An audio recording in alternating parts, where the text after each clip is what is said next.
counterculture. So whenever you're changing or forming a new habit, you have to override your bad habits and consciously think about the act that you're doing.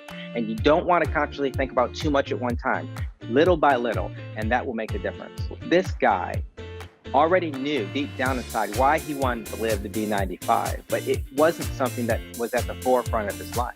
And when we talked about his health crisis, he said, no, wait a minute. He put things in perspective. There are things in your life right now that you may already know or may already be doing.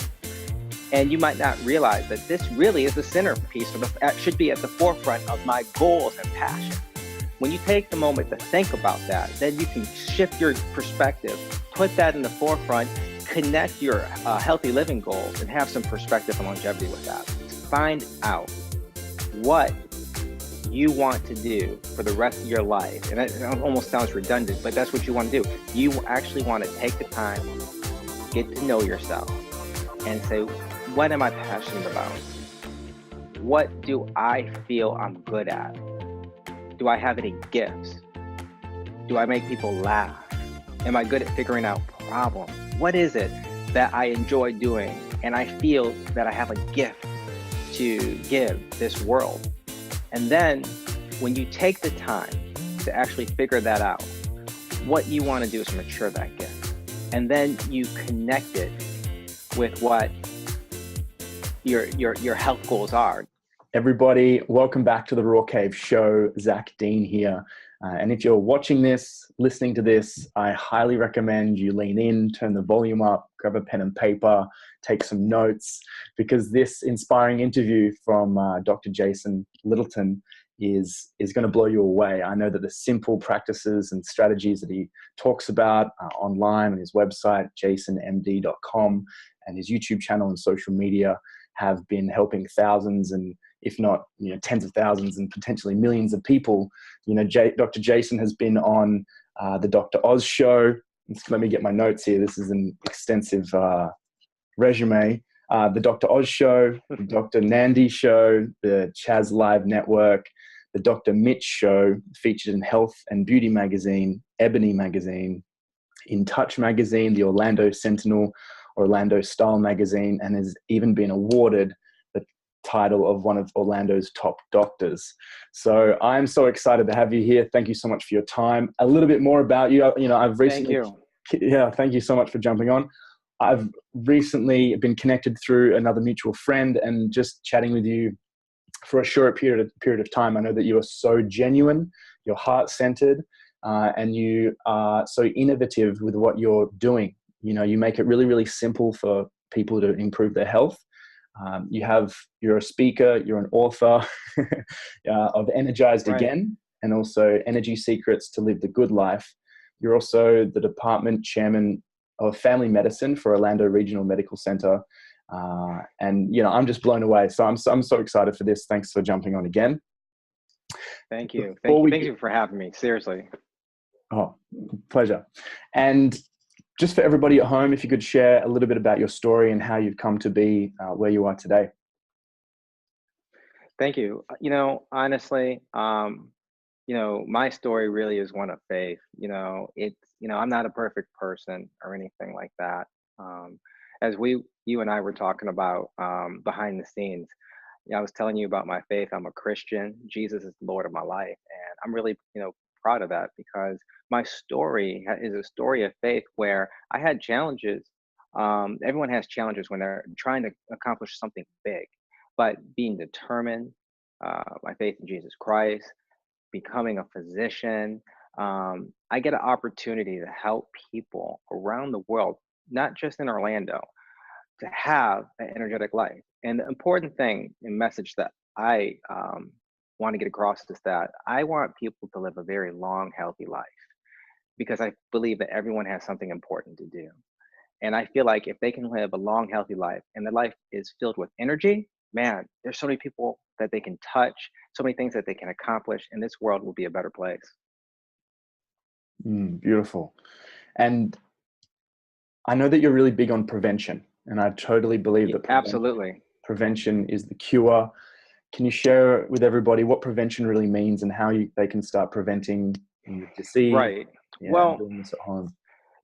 When you talk about prevention, you're talking about longevity.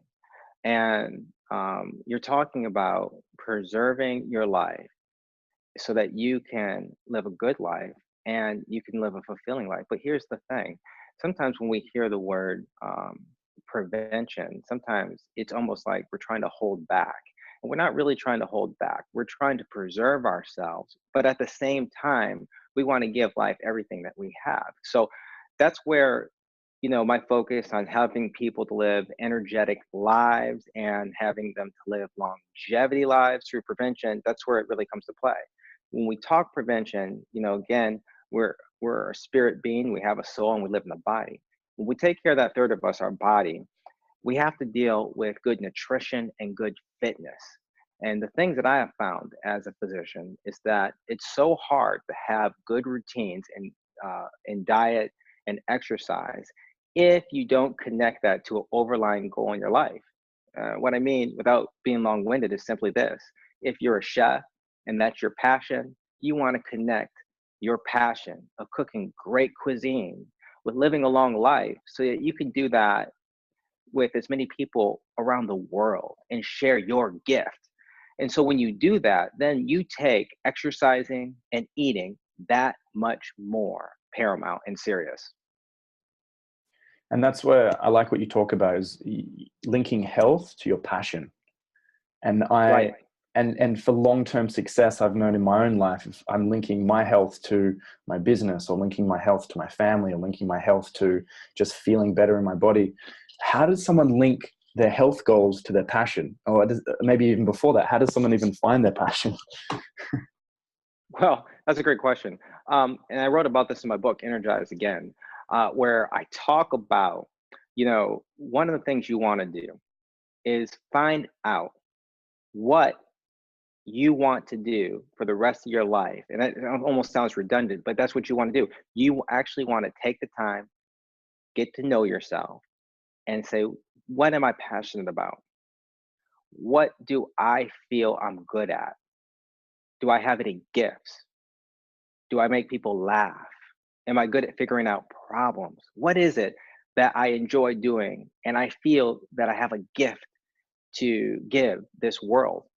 And then when you take the time to actually figure that out, what you want to do is mature that gift. And then you connect it with what your health goals are. Now, let me give you a great example. I had a patient one time who was a farmer, and I wrote about this in my book actually. He wanted to live to be 95 years old. And I told him simply that, I don't think it's going to happen with some of your habits that you have. He had habits where he was eating bad food. He wasn't exercising. He was overweight. He was smoking. He was drinking, all these things. And so when I said, I don't think you're going to live to be 95, but I think you'll live to be maybe 65. And he was 55 at the time. That really caught his attention.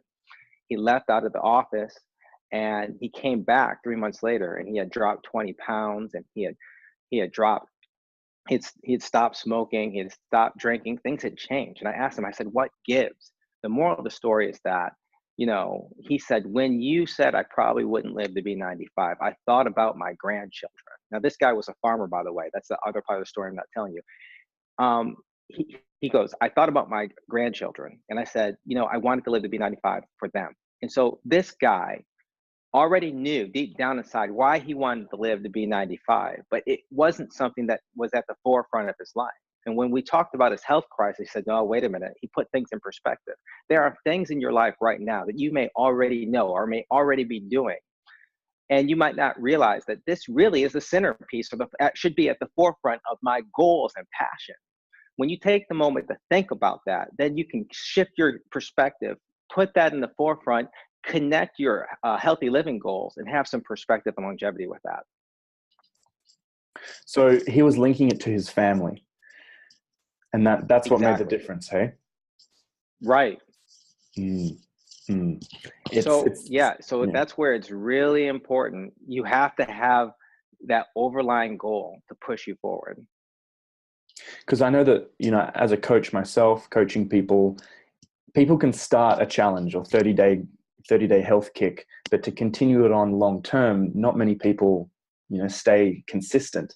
Are there any other tips you Right. can help people with to stay consistent and to make it simple enough? Or how do people Well, do this? you got to,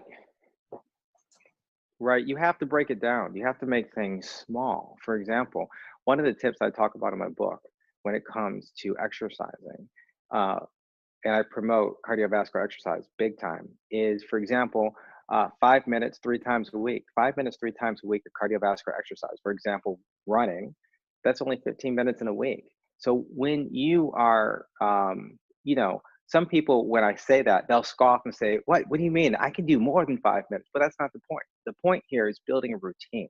Routines are the vehicles that change your health. And so, what I get people to do is go outside, jog, run for 5 minutes, Monday, Wednesday, Friday, something like that. And this can be applied to so many other things, no matter what you're doing.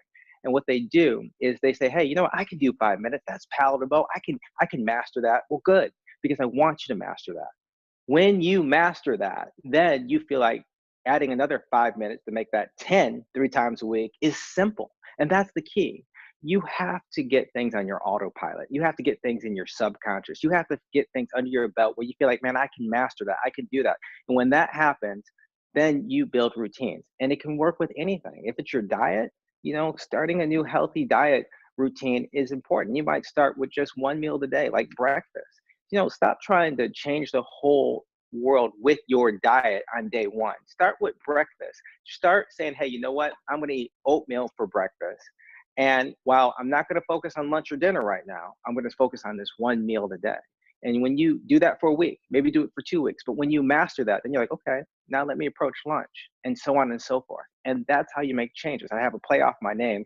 Little changes make a ton of difference. Again, my name's Littleton. And so I always tell my clients and the people I speak to that you have to make little changes to make a ton of difference. And that's how they set it up to win, I guess, because it's starting off with breakfast and they go to lunch and then they go to dinner. That's, of course, that makes so much sense. That's so good. Well, honestly, it's about getting things in your subconscious. When we when we were babies and we were learning how to walk, we consciously thought about every step. Now, we can run, we can walk, we can chew gum, listen to, our iPhones, listen to, we can do so many things. We can multitask because, we have that discipline of walking in our subconscious. We don't think about it. Our subconscious is able to control it, and we can consciously focus on whatever is going on at the moment. But we didn't start out that way. In fact, when you learned to drive, you didn't start out that way.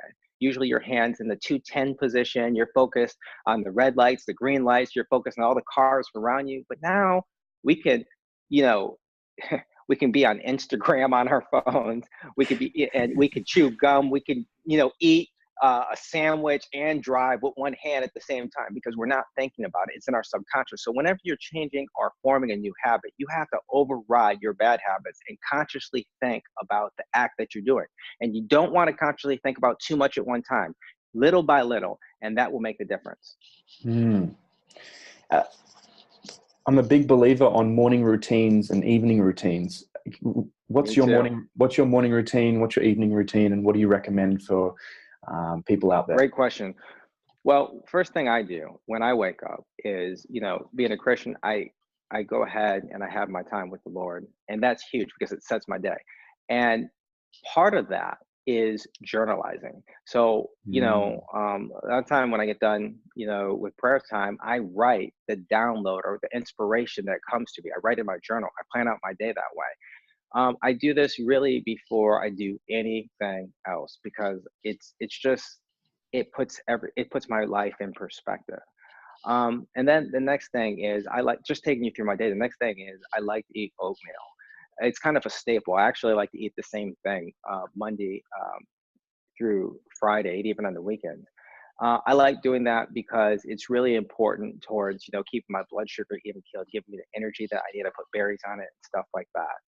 Then some people like to work out in the morning, and I'm great with that. But I'm someone who works out actually later in the day because, I like to take my daughter to school. I like to, do the family things that, that happen after you get dressed and things like that. So it's easier for me to focus and do like the workout later.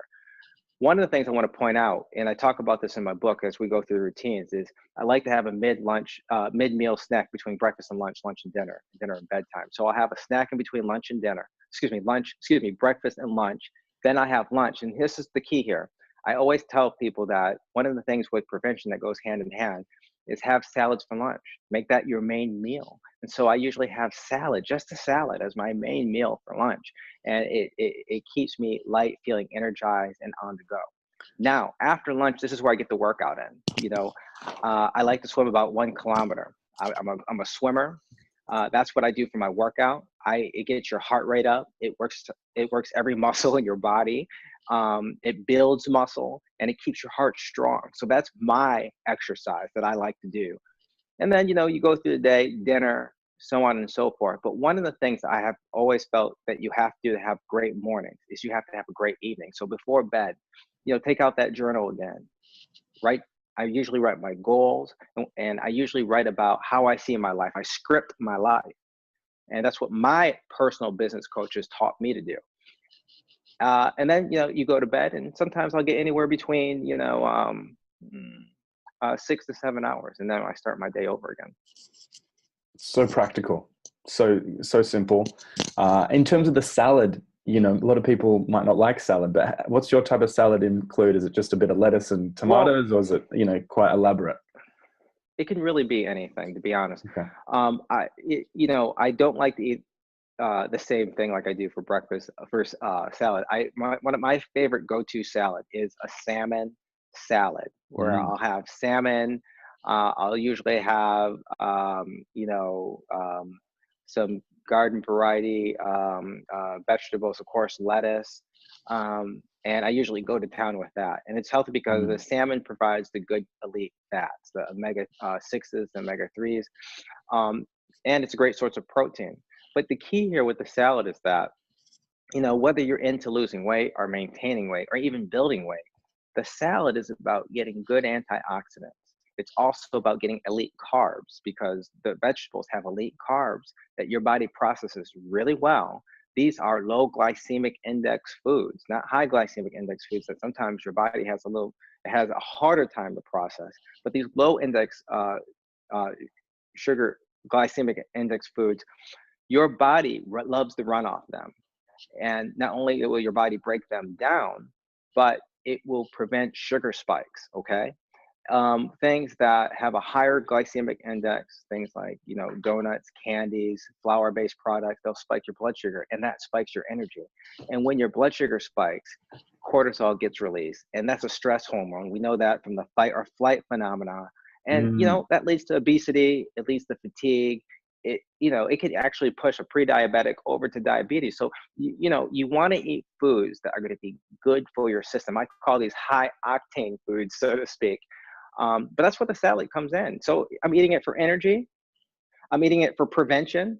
We were talking about prevention again, antioxidants, longevity, and I'm eating it because, it's palatable to me. You just get used to it, and it helps maintain great weight.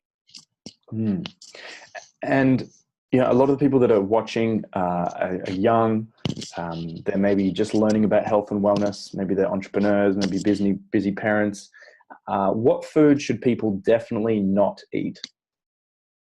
Great question. So, and I kind of referenced it a little bit, but foods that people should stay away from are flour-based products. They should stay away from pasta. Now, I love pasta, but you can't just eat pasta all the time.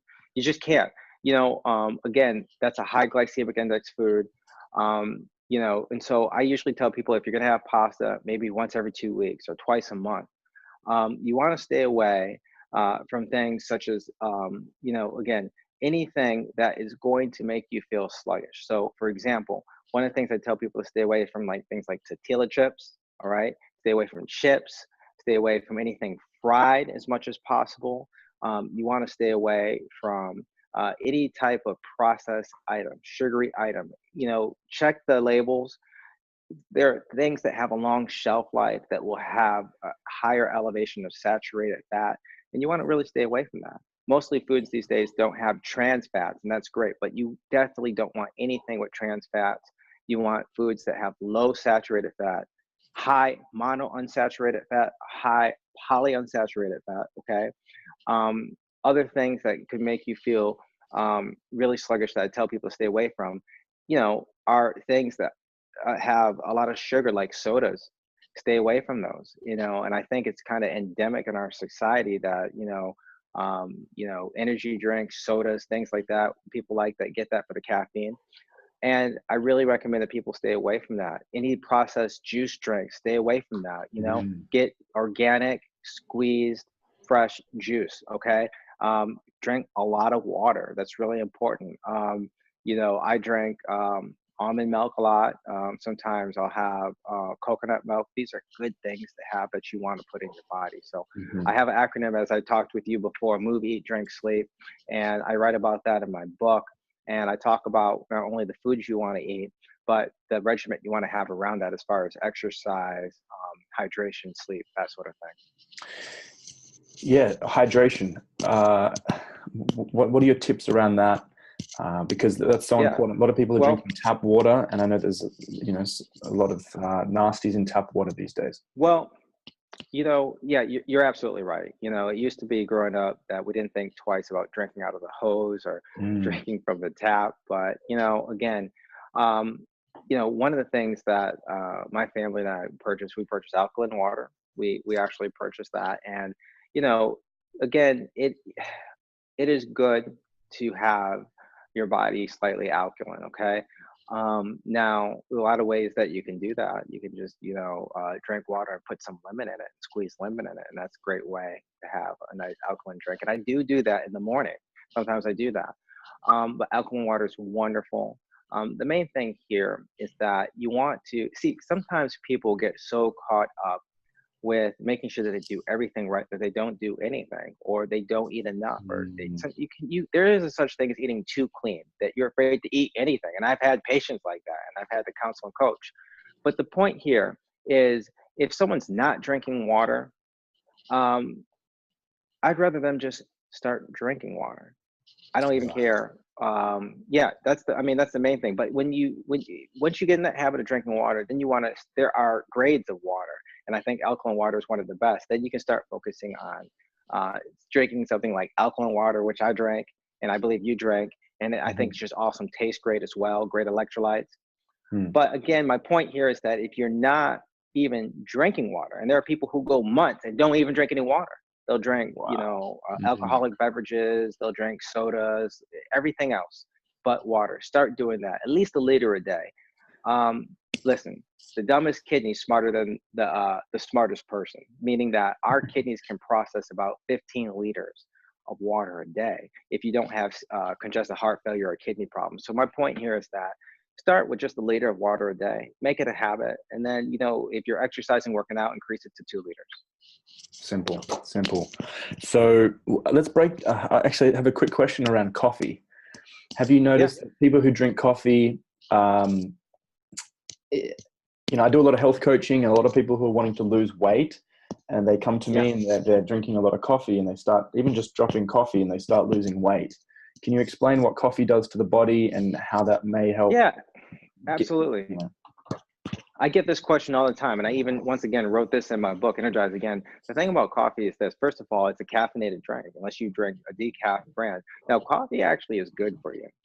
Mentally, it's good for you. Caffeine is not necessarily bad; it can be good if you do it right. But this is the problem where people err. Instead of drinking 1 cup of coffee in the morning, sometimes people are on 3, 4 cups of mm, coffee, and they're really addicted to that. And they're using coffee as an eye opener. And the issue here is that when you drink a lot of coffee and you get that caffeine, 1 cup of coffee is like 80 milligrams of caffeine. If you're drinking 3 or 4, then you do the math on that. E4 is like 320 milligrams of coffee. The problem here is that first of all, you're going to start losing water. Caffeine's a diuretic. You're going to start losing water. When you lose water, you become dehydrated. At least in America, 75% of Americans are chronically dehydrated, which can lead to things like respiratory issues, headaches. blood sugar problems. So, in that sense, that caffeine can do a detriment on your body. It can actually make you fatigued and tired. And as America's energy doctor, anything that's going to pull water out of you is going to pull energy out of you, and you're just going to feel sluggish. So, you know, if you're going to do coffee, 1 cup a day, okay?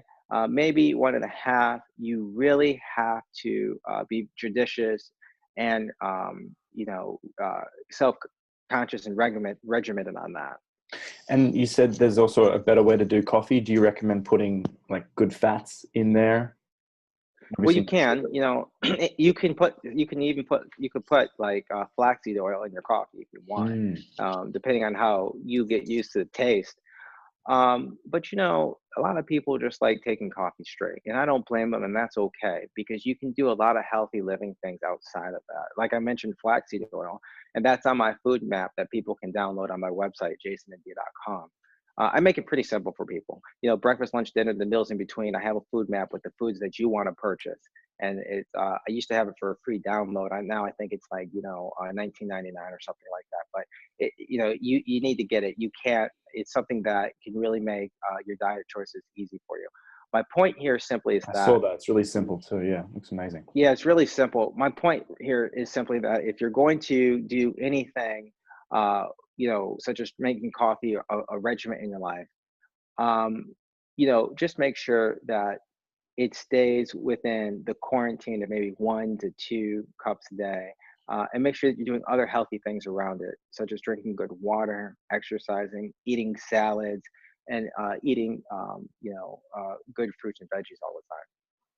This is awesome. This is great. It's really practical. So everybody at home, I hope you guys are taking notes. The next few questions, Jason, are really exciting. So hopefully you're ready. If you had a billboard and you could put it anywhere in the world, it was going to be seen by millions and millions and millions of people. What would you write on this billboard? Um, Great question. I think honestly, I would tell people to live energetically, meaning go out and do your life with full passion. No regrets. Don't look back. Don't hold on to failures. Live energetically. It's so hard when we hold on to worries, cares, failures, issues to live energetically. Worry steals our energy. Um, when we don't forgive people, it steals our passion, it steals our energy. When we get jealous of people, it causes us to feel depressed and down. What you want to do without restraints is live passionately and energetically. So I would just say live energetically. Mm.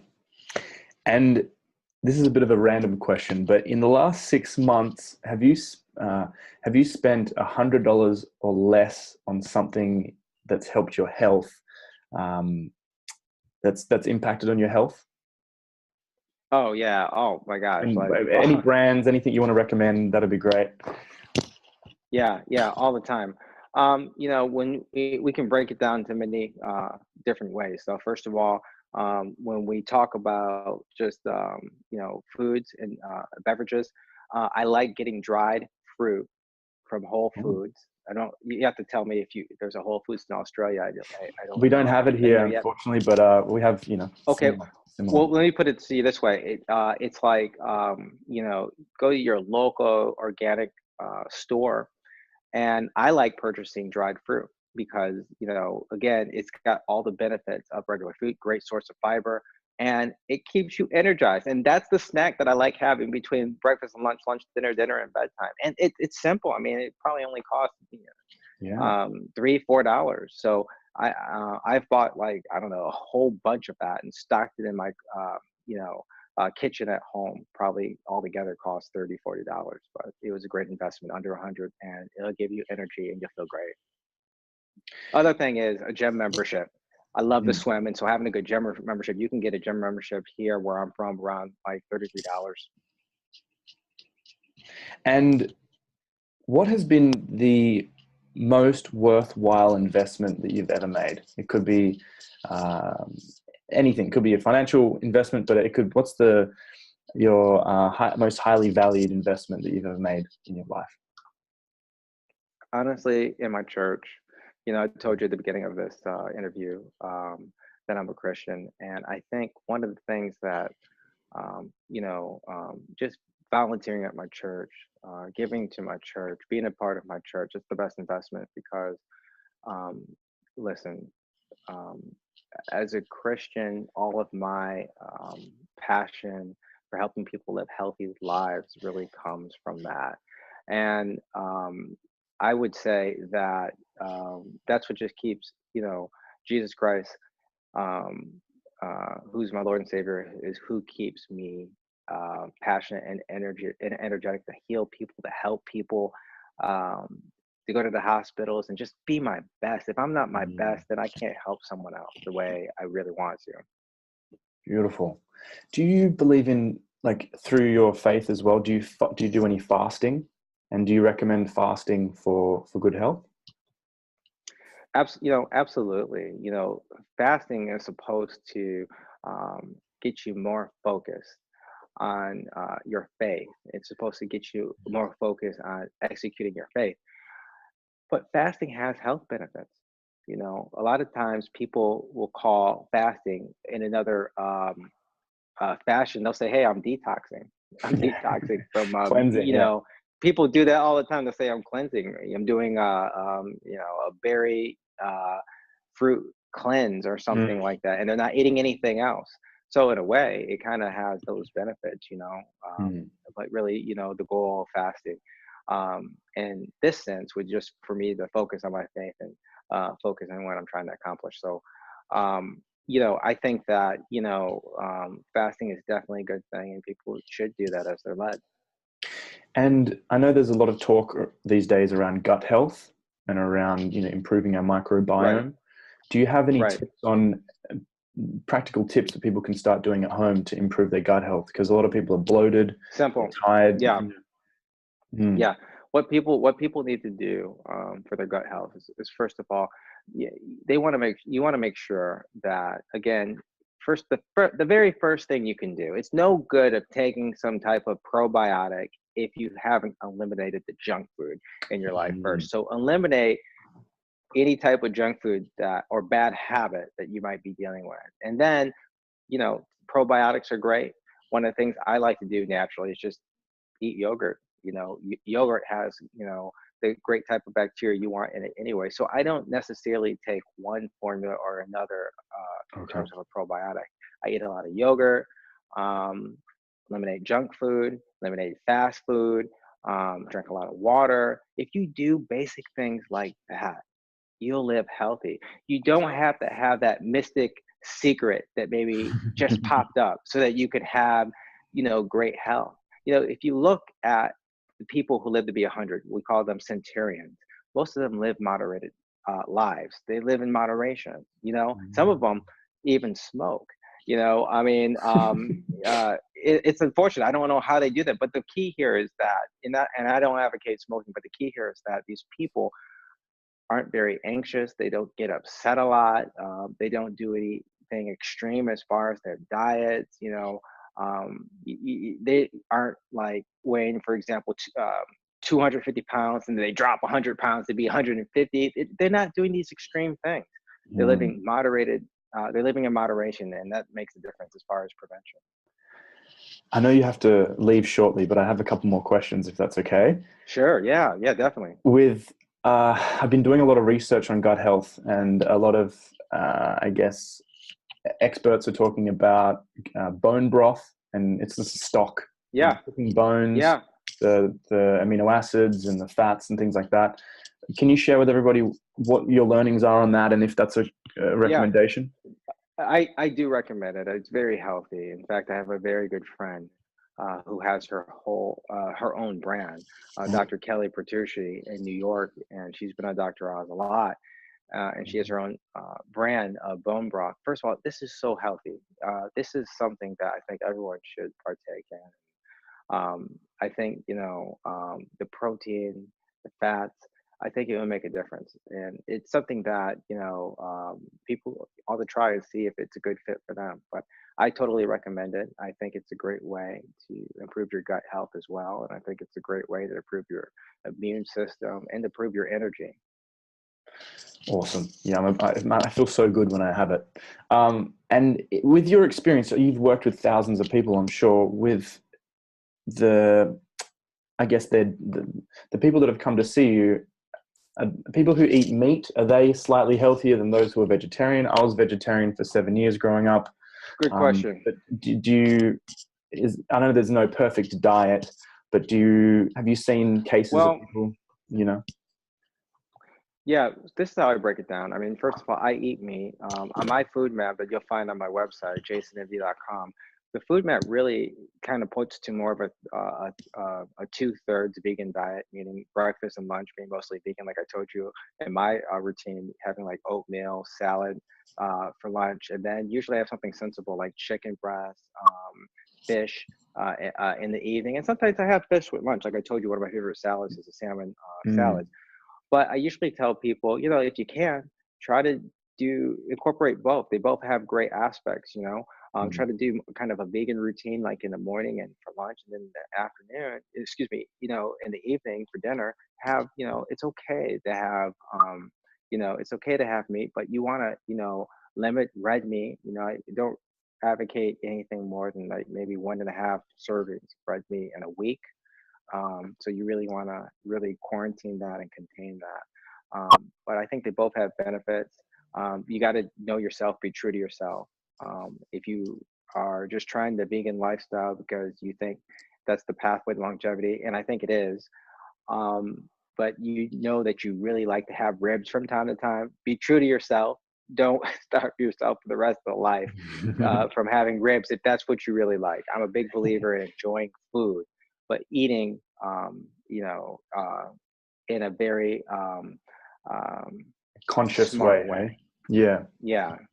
And there's a lot of, for the next generation, the young people watching, the leaders of tomorrow, what advice do you have for them? Maybe they're college students, or they're just coming out of high school, or they're just getting into the workforce. What advice do you have for these guys? Yeah. So the advice I have for them is, first of all, take in this. I talk about this in my book called the first chapter of my book, Energize Again, is called The Invaluable You. Find out what you really like to do. Be Mm, passionate about that. And then connect that with longevity. Sometimes we just try to, be healthy, and we don't connect it to the rest of our life. Connect the dots. Find out what you love to do. I don't care if it's, like I said, being a chef, traveling the world, touching all 7 continents, being a doctor, being a nurse, but then live passionate, energetically, and make sure that you, live in a way and you treat your body in a way so that you can do this thing and be 95, 100, so on and so forth. incredible. And is there any advice that they should ignore? Well, when it comes to healthy living, I think, again, there's a lot of fads out there. And Mm, one of the things you don't want to do is spread yourself too thin. You want to, whatever you do, whatever routine, healthy living style routine that you buy into, be committed. Make sure it's not going to do anything that's extreme to the point where it's going to eliminate one of the three major macronutrients that you need. For example, we need carbs, we need proteins, we need fats. And there's some diets out there that say, hey, this is a no carb diet, only mm, fat and protein. Well, wait a minute, your body needs carbs. There's a whole point to why, again, we need glucose, and your brain needs 25% of the glucose that you actually intake. So you can't eliminate carbs. You don't want to do anything extreme. And at the same time, you don't want to just eliminate fat. Good fat is important for our hair, for our immune system, for our skin, things like that, for our connective tissue. And at the same time, don't want to alleviate protein. We need protein for enzymatic reactions, for our structure, for our muscles, for our bones. So anything that's kind of, extremist out there, you want to stay away from, but commit to something that you can commit to and that you can reproduce time and time again in your life. And where if you feel energized, if you feel good, sometimes these are great signs that you're on the right track. this is awesome. And then just the final question, I know you got to run, is to, I know that your book is on jasonmd.com, and if you Right. want to, in a Here's moment, a, share I'll with show you. everybody. Here's a Yeah. copy of it. This book, I think, it's just life changing because it really shows you the step by step process you to eat well, move well, get better sleep, live a less stressful life. It shows you how to make good habits. It shows you really how to find out what you're really good at and then to connect that to your healthy living style so that you can have longevity and have energy. It's a book that I think should be on everyone's shelf. Incredible. Oh, so powerful. We've covered so much, Jason. Thank you so much for your time. I just Thank want you to for ask having me on. one last question. If you had 30 seconds, your last 30 seconds on this planet, that you could share your last, I guess, speech with the world, what would you share? This is simple. It goes back to my faith. You know, I tell people, listen, Jesus is Lord. And I'm so happy to know Jesus as my Lord and Savior. So happy to know Jesus as my Lord and Savior. And I'm going to heaven, and I want you to be there too. And, you know, the last 30 seconds of my life, that's the most important thing. That's the most important thing, to know Jesus Christ, to receive him as your Lord and Savior. Without him, all the diet plans, all the longevity means nothing. It means nothing. So for the last 30 seconds of my life, I would try to introduce people to Jesus, let them know that if you call on his name, say, Lord Jesus, come into my life and save me right now, he'll save you. And you'll get a chance to be with him in heaven, and I'll see you there because that's where I'm going. That's beautiful. I agree. That is amazing. That is amazing. Wow. Jason, this has been incredible. I have learned so much. Everyone at home is going to love this. Everybody follow Jason, Dr. Jason Littleton, www.jasonmd.com, and on social media. I'll link the links on the interview and on social media too. Again, thank you so much for your time, and I'll talk to you soon. Thank you. Thank you. Thanks for having me on.